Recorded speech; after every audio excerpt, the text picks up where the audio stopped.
10 நிமிஷத்தில் ரொம்ப டேஸ்டியாக ரொம்ப ஈஸியாக வெஜிடபிள் புலாவ் செய்யலாம் வாங்க.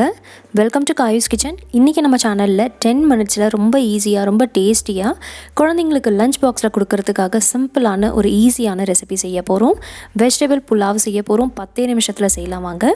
ஸோ இப்போ ஃபஸ்ட் என்ன செய்யலான்னா ஒரு குக்கர் எடுத்துக்கலாம். குக்கரில் வந்து 1 டேபிள் ஸ்பூன் அளவுக்கு எண்ணெய், 1 டீஸ்பூன் அளவுக்கு நெய் சேர்த்துக்கோங்க. நல்லா வாசனையாக இருக்கும். இதில் இப்போ வந்து 1 டீஸ்பூன் சோம்பு சேர்த்துட்டு 2 பிரிஞ்சி இலை சேர்த்துக்கலாம். இதில் இப்போ வந்து நம்ம கொஞ்சமாக கல்பாசி, இதோட ஒரு பெரிய ஏலக்காய், 3 சின்ன ஏலக்காய் சேர்த்துக்கலாம். 2 ஸ்டார் அனிஸ் சேர்த்துக்கோங்க. 2 பீஸ் பட்டை சேர்த்துட்டு ஒரு 4 லவங்கம் சேர்த்துக்கோங்க. இப்போ இதில் ஒரு மீடியம் சைஸ் அளவுக்கு வெங்காயமை பொடியாக கட் பண்ணிவிட்டு சேர்த்துருக்கேன். இதோட ஒரு 5லேருந்து 6 பச்சை மிளகாய் சேர்த்துட்டு நல்லா மிக்ஸ் பண்ணிக்கோங்க. பச்சை மிளகாய் வந்து மிடில் இப்படி ஸ்லிட் பண்ணிவிட்டு சேர்த்துக்கோங்க. நல்லா வதக்கின பிறகு 2 மீடியம் சைஸ் அளவுக்கு தக்காளி சேர்த்துக்கலாம். தக்காளி சேர்த்துட்டு நல்லா சாஃப்ட் ஆகிற வரலையும் நல்லா வதக்கிக்கோங்க. தக்காளி நல்லா வெந்த பிறகு இதில் 1 டேபிள் ஸ்பூன் இஞ்சி பூண்டு பேஸ்ட் சேர்த்துட்டு நல்லா வதக்கிக்கலாம். இதோட பச்சை வாசனை போகணும். ஸோ 1 நிமிஷத்துக்கு மீடியம் ஃப்ளேமில் நல்லா வதக்கிக்கோங்க. பாருங்கள், இது நல்லா வதக்கியாச்சு. இப்போ இதில் வந்து 1/4 கப் அளவுக்கு கொத்தமல்லியை நல்லா ஃபைனாக சாப் பண்ணிவிட்டு சேர்த்துக்கலாம். இதோட 1/4 கப் அளவுக்கு கேரட், 1/4 கப் அளவுக்கு பீன்ஸ், 1/4 கப் அளவுக்கு கேபேஜும் சேர்த்துருக்கேன். எல்லாமே 1/4 கப் அளவுக்கு எடுத்திருக்கேன். நல்லா ஃபைனாக சாப் பண்ணிவிட்டு சேர்த்துருக்கேன். அடுத்ததாக வந்து 1 டீஸ்பூன் அளவுக்கு மிளகாய்த்தூள் சேர்த்துக்கலாம். 1/2 டீஸ்பூன் கரம் மசாலா சேர்த்துக்கலாம். நான் பச்சை மிளகாய் சேர்த்துருந்தேன்ல, ஸோ அதுக்காக தான் ஒரே 1 டீஸ்பூன் மிளகாய்த்தூள் சேர்த்துருக்கேன். உங்களுக்கு கொஞ்சம் ஸ்பைஸியாக வேணும்னு நினச்சிங்கன்னா நீங்கள் 1.5 டீஸ்பூன் கூட மிளகாய்த்தூள் சேர்த்துக்கோங்க. இதோடு நீங்கள் வந்து உருளைக்கிழங்கும் சேர்த்துக்கலாங்க.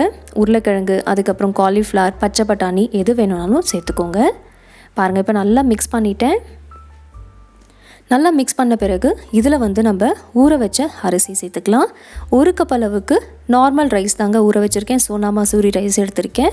உங்களுக்கு எந்த ரைஸ் வச்சு செய்யணுமோ நீங்கள் செஞ்சுக்கோங்க. பாஸ்மதி ரைஸ் வச்சு கூட நீங்கள் செஞ்சுக்கலாம். இந்த அரிசி வந்து நல்லா வாஷ் பண்ணிவிட்டு ஒரு 10 நிமிஷத்துக்கு தான் ஊற வச்சுருந்தேன். ஸோ அரிசி சேர்த்துட்டு நல்லா மிக்ஸ் பண்ணிக்கலாம். அரிசி நீங்கள் எந்த அரிசி எடுத்தாலும் பரவாயில்லைங்க, ஆனால் ஒரு 10 நிமிஷத்துக்கு நல்லா ஊற வச்சுக்கோங்க. பாருங்கள், நல்லா மிக்ஸ் பண்ணிவிட்டேன். இதே போல் நல்லா மிக்ஸ் பண்ணிக்கோங்க, ஆனால் உடையாமல் கொஞ்சம் பொறுமையாக மிக்ஸ் பண்ணிக்கோங்க. நல்லா மிக்ஸ் பண்ண பிறகு இதில் வந்து நம்ம தேங்காய் பால் சேர்த்துக்கலாம். 2 கப் அளவுக்கு தேங்காய் பால் சேர்த்துருக்கேன். அரிசி வந்து நான் 1 கப் அளவுக்கு எடுத்திருந்தேன். ஸோ தேங்காய் பால் வந்து 2 கப் அளவுக்கு சேர்த்துட்டு இந்த ரைஸ்க்கு தேவையான அளவு உப்பு சேர்த்துட்டு நல்லா ஒரு முறை மிக்ஸ் பண்ணிக்கோங்க. நீங்கள் வேணும்னா தேங்காய் பால் சேர்த்துக்கலாம், இல்லைனா நார்மல் தண்ணி கூட சேர்த்துக்கலாங்க. இதை இப்போ வந்து நம்ம ஒரு 2 நிமிஷத்துக்கு நல்லா கொதிக்க வைக்கலாம். அரிசி எல்லாம் பார்த்திங்கன்னா மேலே லைட்டாக தெரிய வருது பார்த்திங்களா. இந்த அளவுக்கு கொதித்த பிறகு குக்கர் வந்து நம்ம க்ளோஸ் பண்ணிவிட்டு ஒரே ஒரு விசில் வச்சா போதுங்க. ஸோ இப்போ வந்து கவர் பண்ணிவிட்டு ஒரு விசில் வச்சுக்கலாம். ஒரு விசில் வந்த பிறகு ஃப்ளேம் ஆஃப் பண்ணிவிட்டு ஒரு 5 மினிட்ஸ் அப்படியே விட்டுருங்க. 5 நிமிஷத்துக்கு அப்புறம் நீங்கள் வந்து ப்ரெஷரை வந்து இப்படி லைட்டாக ரிலீஸ் பண்ணிவிடுங்க. நீங்கள் அப்படியே ஆற விட்டிங்கன்னா உள்ளே வந்து சாதம் வந்து குழஞ்சி போயிடும். ஸோ ஒரு 5 மினிட்ஸ் அப்படியே விடுங்க.